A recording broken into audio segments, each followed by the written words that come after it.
আসসালামু আলাইকুম গাইজ, আশা করি সবাই ভালো আছেন। জি আল্লাহর রহমতে আমিও ভালো আছি। আজকে আম দিয়ে কিভাবে কুলফি বানাবো একদম ঘরোয়া পদ্ধতিতে দেখিয়ে দিব। আমি প্রথমে দুধ নিয়েছি, তারপরে চিনি দিয়ে দিলাম।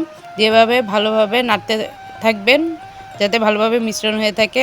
অন্যদিকে আমি সাবুদানা আর নুডলস দিয়ে কাস্টার্ড রান্না করেছি, সেটা এর মধ্যে মিশ্রণ করে দিব, দিয়ে ভালোভাবে নাড়িয়ে দিব। এর মধ্যে আমি এখন কি করব, একটা পাকা আম সুন্দর করে মুখের দিকে আর কি কেটে নিব। ঠিক আমি যেভাবে দেখাচ্ছি ঠিক সেভাবে কেটে নেওয়ার পরে এটাকে আলাদা করে রেখে দিয়ে মানে আটির যেই জায়গায় ওই জায়গায় একটু বের হওয়ার জন্য জায়গা করে নিলাম। তো আমি ছুরি দিয়ে প্রথমে ওইটা একটু নরম করে নিয়ে দেখলাম এবং আস্তে করে বের করানোর চেষ্টা করতেছি। তো এক পর্যায়ে বের হয়ে গেছে। তো এটাকে বের করিয়ে যেই জায়গাটা থাকবে আর কি, যারা আমার চ্যানেলে নতুন আছেন তারা চ্যানেলটাকে সাবস্ক্রাইব করে দিবেন এবং পাশে থাকবেন।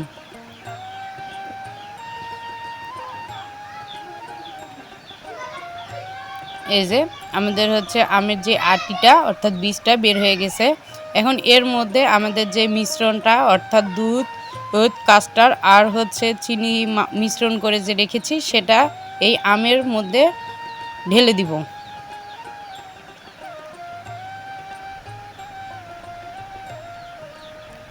এই যে ঢেলে দেওয়ার পরে এখন ওই আমের যে উপরের যে অংশটা ছিল সেটা দিয়ে আর কি আমটাকে ঢেকে দিব এবং কিছুক্ষণ 5 থেকে 7 ঘন্টা বা এরও বেশি আপনি চাইলে ফ্রিজের মধ্যে রেখে দিতে পারেন, যাতে ভালোভাবে জমাট হয়ে যায়।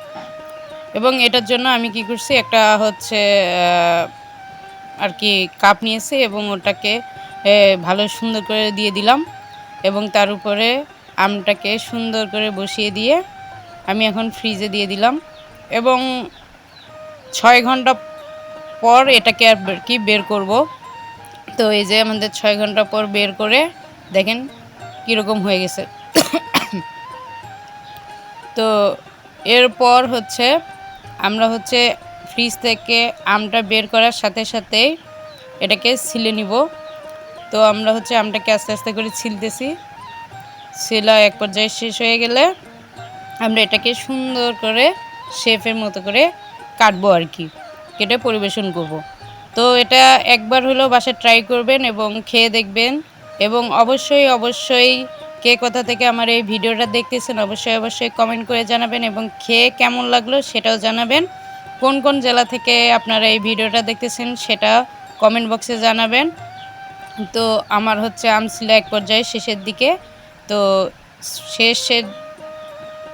শেষ হওয়ার পর এখন আমি আমটাকে সুন্দর করে সাইজ মতো কেটে নিচ্ছি আর কি।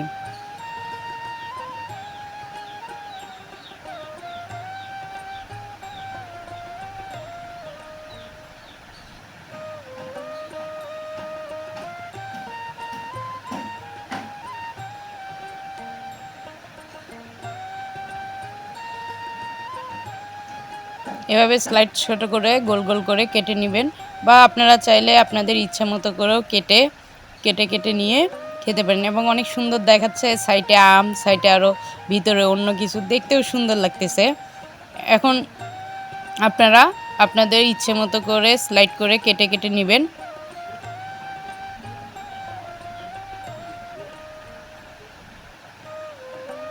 আসলে দেখতে ঠিক যেরকম সুন্দর দেখাচ্ছে, খেতেও অনেক মজা।